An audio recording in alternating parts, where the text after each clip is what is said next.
So now we're going to talk a little bit more about, what exactly they've done recently. Um, you know, Before 2019, we always thought that if you're going to use proceeds from a loan, that the loan needed to be secured by assets that the investor owned. Then the Zahn case came and said no. Then RIA said, yeah, loans are permissible.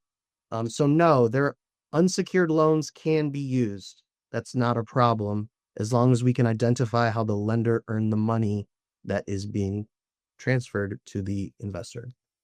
So that's a major question. Now the bigger question kind of gets to, is the lender a legitimate lawful source?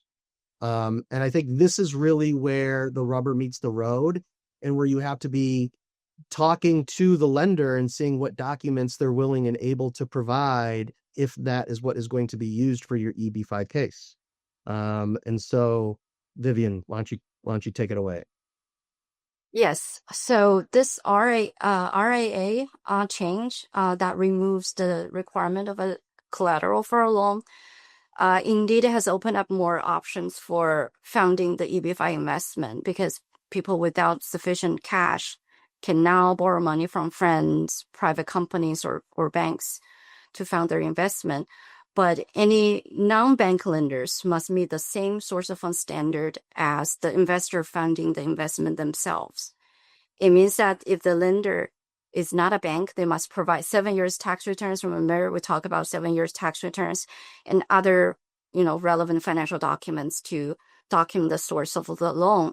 And sometimes the USCIS has also requested the fund provider to, provide bank statements up to a year or two before extending the loan. So that is a quite high standard for a third party.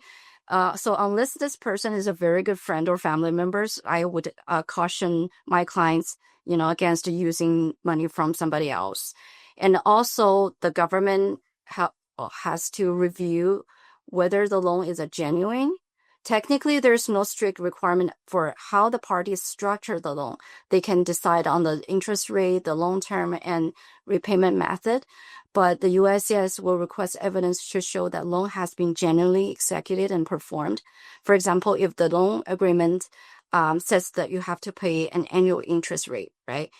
And so the government may ask for proof when they adjudicate the case. If it has been a year or so, they will ask for proof that the interest has been paid. They will ask you to show bank records that you paid the lender an annual interest as stated in the loan agreement. And if the loan term has expired by the time that USCIS begin adjudicating the 526, they will also request evidence to show that loan has been repaid or properly extended. But so far, we haven't seen USCIS question the borrower's ability to repay the loan. So technically, if you're just a student who does not have substantial income, you can still borrow money from your family or friend. But we do see RFPs asking about the relationship between the borrower and the lender and why the lender agreed to provide such a large amounts, usually with low interest or zero interest to the EB-5 investor. So that's a factor that you need to consider it. You need to consider when you're trying to get a loan from somebody else. I generally advise folks to use the applicable federal rates that are on the IRS's website.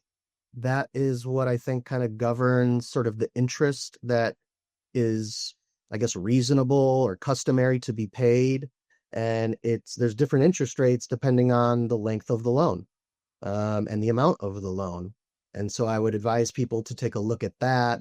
What you're thinking, the concern here is USCIS saying, well, this isn't a good faith loan, right? That's the concern. Mm-hmm. And if it's a loan from your friend's company, and also remember there may be some accounting or tax requirements that they need to report such loan in their company's financial or tax reportings. As well, it applies to the gift as well. If the local law, the governing law says there's a gift tax to be paid, and that must be paid as well. but there's nothing in the EB-5 law that really governs, well, when that loan must repay it or what the interest must be. It's all sort of couched in this, was it a good faith loan? And so I've seen it, people talk about interest. How is a student supposed to pay 5% interest on a $800,000 loan if they're in school? Right? So you can charge the interest, but it doesn't necessarily need to get paid. It's just accrued. And then at the end of the process, maybe when the EB-5 money comes back, well, that's when the borrower is then required to repay the money to the lender. I've seen that work. Collateral is not required. If collateral is being used, then you got to identify not only how the lender earned the money, but also how the borrower earned the collateral or the asset that's being used as collateral.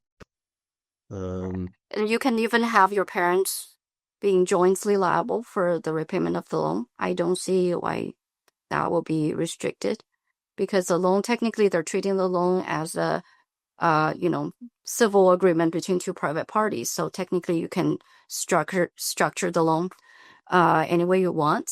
They just require to show that the loan is genuine. We have maybe only 5 more minutes before we open it up to other questions at the end.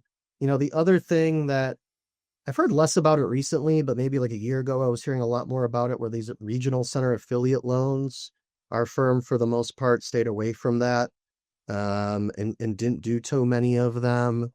From what we understand, USCIS was originally approving, and for whatever reason, they have started to issue noids and even denials on some of these cases where the lender could not prove where the money was coming from, or potentially the flow of funds. To be honest, I haven't gotten too much into the dive, but it really just shows that USCIS adjudication changes over time, and what worked a year ago may not be working today. And that's why you need to be talking with an attorney who's seeing this stuff on a day-to-day basis. I mean, I always love it when I get an email from Vivian saying, hey, here's the new issue.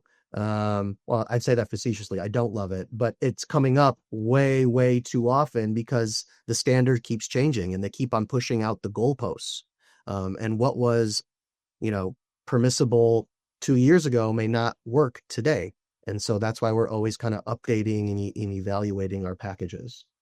I want to mention that it's becoming more and more common for USCIS to revisit the source of funds issue at the 8 to 9 stage. So you think they approved your case, they approved your source of fund, you're safe. No, they will revisit 2 years after you got the green card. And they may change their standard at that time. So I don't know how to prevent that, but a smart way is to save all the records for your source of funds or for your EB-5 application as a whole, and save it until you get the final green card, or maybe even until you're naturalized. Save the records as long as you can, just in case the government will come back and ask you for documents from 20 years ago. So the RIA says if you're getting money from a lender, you need source of funds from the lender unless it's a bank. Is there any restriction on the nationality of that bank? Does it matter if it's... No, technically you can get money from any bank. But USCIS is not seeing licensed private lending institution as the same as a bank. I guess it's only chartered national banks that are qualified for, as a bank under the definition of the EB-5 law. For banks, if you get money from a bank, the bank does not have to show where the money come from, right?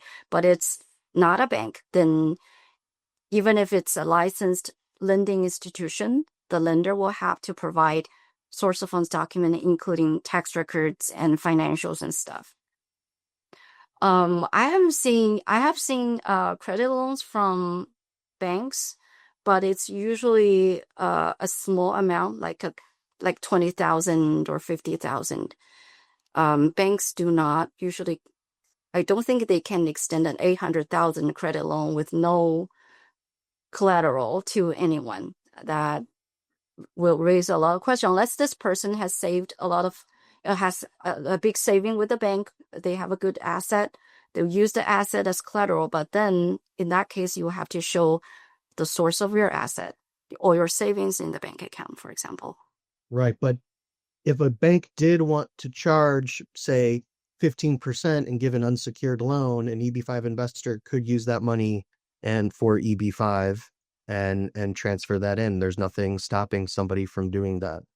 The other thing I was going to say is I've also seen people even use like credit card advancements, right, to fund the final balance, where it's just they're getting advancement from their credit card. They're not showing where, Visa earned the money. And that has been approved. I've also seen loans from credit unions be approved without showing how the credit union had earned the money. Is that technically a bank? No, it's not under the laws. Could we get it from the credit union? They weren't willing to give it. That was the investor's choice, and it got approved. But again, it's really just about the documents and about credibility, and making sure that it all kind of passes the smell test. And I think you need an experienced attorney. I'm sorry for repeating it so many times, but if you don't do this on a day-to-day basis, there are so many holes that could be missed. And that's when RFEs and NOIDs come in. You need to make sure that you're working with someone who really understands these things and sees it on a daily basis. I want to answer this question. Yeah, this is a good question. To trace funds for a home purchase from 10 years ago, can you just show tax returns from that year? Say income supported the home purchase. This has been one of the most common RFEs lately. Is that it's not enough if you only show that you made it enough, you had enough income to purchase the home 10 years ago. Tax returns is not enough. The USCIS has been asking for bank statements showing the accumulation of income before purchasing the money.